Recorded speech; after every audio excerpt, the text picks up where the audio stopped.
फरार शीतल तेजवानी परदेशामध्ये असल्याची शक्यता आहे। शीतल तेजवानी समोर आल्यानंतरच अमेडिया कंपनीचा जमीन व्यवहार रद्द होणार आहे। शीतल तेजवानी गायब असल्यामुळे पार्थ पवारांचा वादग्रस्त जमीन व्यवहार रद्द होऊ शकत नाही। पार्थ पवार यांच्या कंपनीला सरकारी जमीन विकणारी शीतल तेजवानी नवऱ्यासह परदेशात पळाल्याचा संशय पोलिसांना आहे। शीतल तेजवानी विरोधात सध्या 2 गुन्हे दाखल करण्यात आलेत। शीतल तेजवानीचा मोबाईल फोन सध्या बंद आहे। पुण्यातल्या राहत्या पत्त्यावरही ती आढळून आलेली नाही। परदेशात पळून गेल्याचा संशय आल्यानं बावधन पोलिसांनी इमिग्रेशन विभागाकडून माहिती मागवण्याची तयारी सुरू केली आहे। शीतल तेजवानी नेमकी कोण आहे, तिचा वादग्रस्त इतिहास काय आहे, तोही पाहूया। शीतल तेजवानी आणि सागर सूर्यवंशी हे पती पत्नी आहेत। सागर सूर्यवंशीने शीतल तेजवानीसह कुटुंबियांच्या नावे 10 कर्ज घेतली आहे। 41 कोटी रुपयांची 10 कर्ज घेताना सागर सूर्यवंशी आणि शीतल तेजवानीनं बनावट कागदपत्र सादर केली होती। सेवा विकास बँकेच्या पुणे आणि पिंपरी चिंचवडच्या शाखांमधून त्यांनी हे कर्ज उचललं होतं।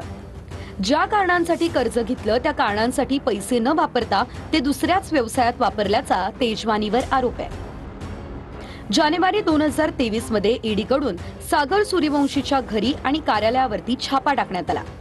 सागर सूर्यवंशीच्या 45 कोटींच्या मालमत्ता जप्त करण्यात आल्या। मे 2023 मध्ये स्पेशल कोर्टात खटला चालवण्यात आला। सागर सूर्यवंशीला ऑक्टोबर 2021 मध्ये आधी सीआयडीने आणि नंतर पिंपरी चिंचवड पोलिसांनी अटक केली। जामिनावर बाहेर येतात सागर सूर्यवंशीला जून 2023 मध्ये ईडीकडून अटक करण्यात आली। शीतल तेजवानी समोर आल्यानंतरच अमेडिया कंपनीचा जमीन व्यवहार रद्द होणार आहे।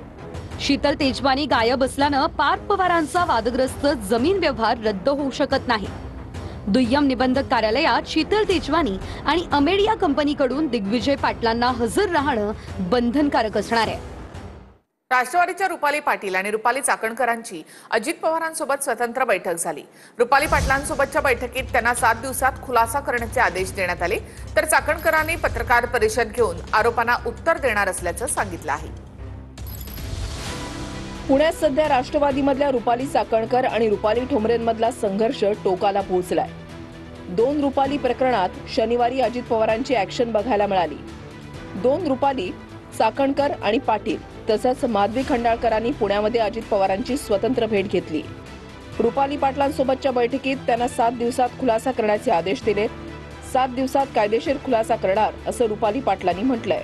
मी जे काही महिला आयोगाच्या अध्यक्षा, त्याच्यानंतर प्रदेश अध्यक्षा यांच्या बाबतीत माध्यमावर वक्तव्य केलं, त्याचा खुलासा मला माझ्या पक्षाने मागितलेला आहे। त्यासाठी 7 दिवसाचा कालावधी आहे आणि त्या खुलासाला उत्तर किंवा जो खुलासा कायदेशीर आहे तो मी देणार आहे। गेले 4-5 दिवसापासून ज्या पद्धतीने आरोप केले जातात त्या सगळ्या आरोपांचं उत्तर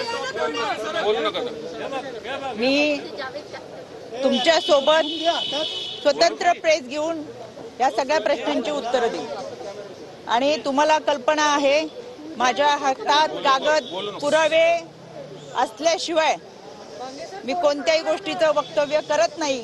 त्याच्यामुळे पुराव्यासहित तुमच्या बरोबर तुमच्या समोर बसेल।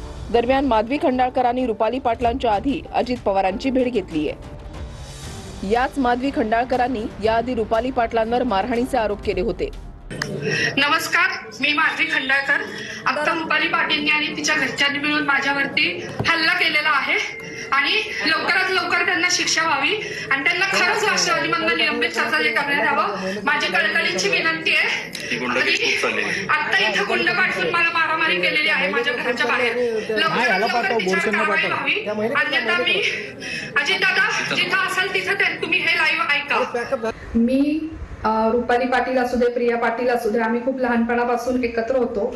काही गैरसमजुतीमधून आणि काही गोष्टींमधनं हे वादविवाद वाढत चालले होते, तर ते सगळे वाद आम्ही आता पर्सनली एक परिवार समजून मिटवत आहे। हा जो व्हिडिओ आहे हा माझ्यावरती दबाव आणून रात्री 12 वाजता माझ्याकडनं करून घेतलेला आहे। कुणी दबाव आणला? मला तिच्या घरातल्यांनीच दबाव आणला की तुम्ही असा व्हिडिओ टाका, कारण याचं काही वेगळं राजकारण व्हायला नको। वास्तविक याच्यात राजकारणाचा संबंध नाही। रुपाली पाटलांनी कुटुंबावर दबाव टाकून जबरदस्तीनं व्हिडिओ बनवायला लावला होता असा आरोप माधवी खंडाळकरांनी केलाय. तर माधवी खंडाळकर कोणाच्या सांगण्यावरून बोलत आहेत असं म्हणत रुपाली पाटलांनी सवाल उपस्थित केलाय. चर्चा अशी झाली की जे काही माझं वैयक्तिक जे काही वाद झाले होते त्याला जे राजकीय स्वरूप दिलं गेलं, वाद मिटला असं म्हणता येणार नाही. आता जे काय होणार आहे ते सीपी आणि पोलीस जे काय आहे ती यंत्रणा ते सगळा तपास करून निर्णय देणार आहे. माधवी खंडाळकर आणि तिच्या भावावर 354च्या विनयभंग केला म्हणून गुन्हा दाखल केलेला आहे. माधवी खंडाळकरांचा गुन्हा कोणाच्या सांगण्यावरनं दाखल करण्यात आला त्याचाही तपास व्हावा म्हणून मी सीपींकडे तसा अर्ज केलेला आहे. माधवी खंडाळकरांचा व्हिडिओ दाखवत रुपाली पाटलांनी यावेळेला प्रश्न उपस्थित केले. दरम्यान माधवी खंडाळकरांवर रुपाली पाटलांकडून 354चा गुन्हा दाखल करण्यात आलाय. तिच्याच अकाउंटवरनं डाउनलोड केल्यामुळे तुम्ही नीट ऐकलं की लक्षात येईल. म्हणजे जिथं रुपाली चाकणकरशी काही संबंध नाही म्हणणारी महिला त्याच भांडणाच्या वेळेला चाकणकरांना फोन कशी काय करून म्हणते. बरं हे तर आता मी तिच्या घरात कॅमेरे लावलेले नाहीयेत. आता त्यांना कुणी पाठवलं नाही. आता त्या फोनवर बोलत असताना पण कुणाशी बोलत होता तोही CDR काढायला मी लावलेला आहे. असो दोन्ही हे जे काही वाद आहेत हे वाद आता एकमेकांच्या विरोधात तक्रार राखून पोलीस स्टेशनमध्ये आहे. पोलीस त्याच्यात तपास करतील. मनसे संदर्भात महाविकास आघाडीने एकत्र बसून निर्णय घ्यावा असा सल्ला शरद पवारांनी दिला. मनसेबाबत काँग्रेसने टोकाची भूमिका घेऊ नये असंही पवार म्हणाले आहे.